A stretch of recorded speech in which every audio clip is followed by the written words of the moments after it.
நீங்கள் பார்க்க போகிறது கிராமத்து சமையலில் நம்ம வாய் புண்ணு குடலு புண்ணுக்கு ஒரு நல்ல ஒரு கொதி குழம்பு வச்சு காமிக்க போகிறேன். அதுக்கு தேவையான பொருள்கள் முருங்கைக்காய், தேங்காய், பாசிப்பருப்பு, தக்காளி, வெங்காயம், பெருங்காய பொடி, கடுகு உளுந்தம்பருப்பு, நல்ல எண்ணெய், இஞ்சி, கருவேப்பிலை, பச்சை கொத்தமல்லி, மஞ்சத்தூள், உப்பு. இப்போ சட்டி காஞ்சிருச்சு. நல்லெண்ணெய் ஒரு 25 கிராம் ஊற்றுறேன்.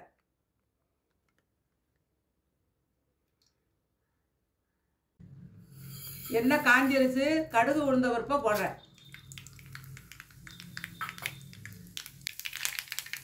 இப்போ கடுகு பருப்பு பொரிஞ்சிருச்சு. வெங்காயம் ஒரு 50 கிராம்.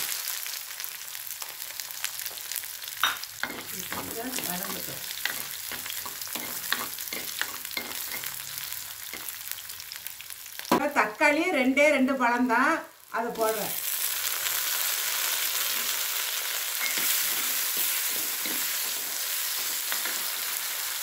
கொஞ்சம் பெருங்காய பொடி,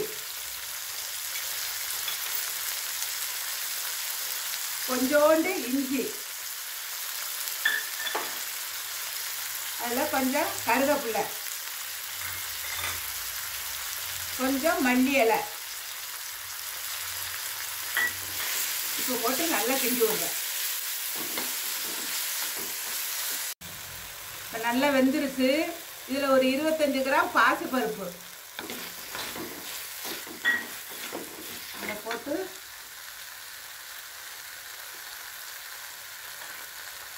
கொஞ்சம் ஒரே ஒரு முருங்கைக்காய் தான் அதில் போட்டுருக்கேன்.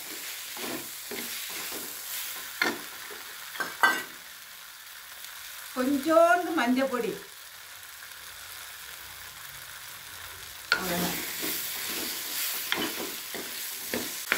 இதில் வந்து கப்பால் 2 கப்பு தண்ணி ஊற்றுறேன்.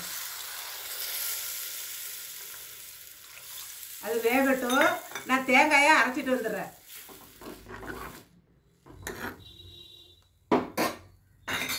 இப்போ மூடி வச்சிடுறேன். இப்போ பார்ப்போம்.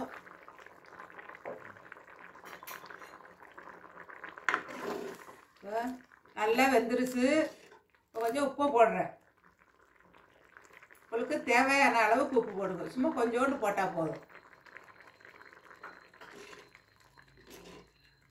இன்னும் ஒரு 2 நிமிஷம் வேகட்டும். ஆனால் தண்ணியாக தான் இருக்கணும், கட்டியாக இருக்கக்கூடாது. ஒரு 2 நிமிஷம் வேகட்டும்.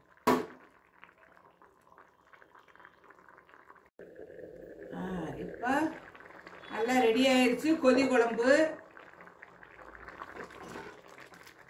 ரொம்ப கட்டியாகக்கூடாது, இப்படி தான் இருக்கணும். இதை கீழே இறக்கி வச்சு பாலை ஊற்ற போகிறேன். கீழே இறக்கி வச்சுட்டேன். இதில் வந்து தேங்காய் பாலை ஊற்றுறேன். அரை மூடி தேங்காய்.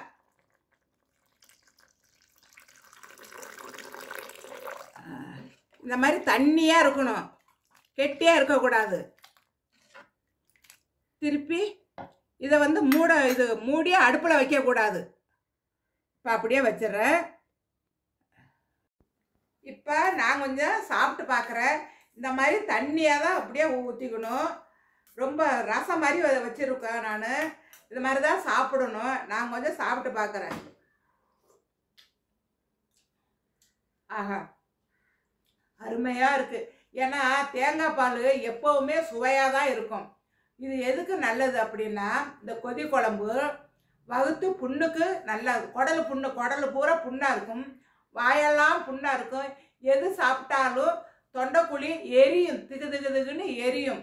இதுக்கு வந்து ஒரு அருமையான வைத்தியம். இந்த வைத்தியம் நல்லா சாப்பிடவும் ருசியாக இருக்கும்.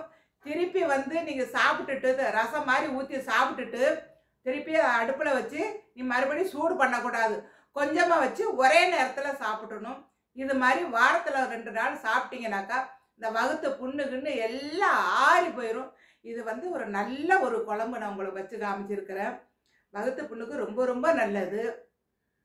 இன்றைக்கி நீங்கள் பார்த்தது கிராமத்து சமையலில் நம்ம உடலை ஆரோக்கியமாக இருக்கிறதுக்கு ஒரு அருமையான ஒரு குழம்பை வச்சு காமிக்கிறேன். இதே மாதிரி அடுத்து ஒரு டிஃப்ரெண்டான ஒரு சமையலோட உங்களை அனைவரையும் வந்து சந்திக்கிறேன். இந்த வீடியோ பிடிச்சிருந்தா லைக் பண்ணுங்க, கமெண்ட் பண்ணுங்க, ஷேர் பண்ணுங்க, மறக்காம சப்ஸ்கிரைப் பண்ணுங்க. நன்றி, வணக்கம்.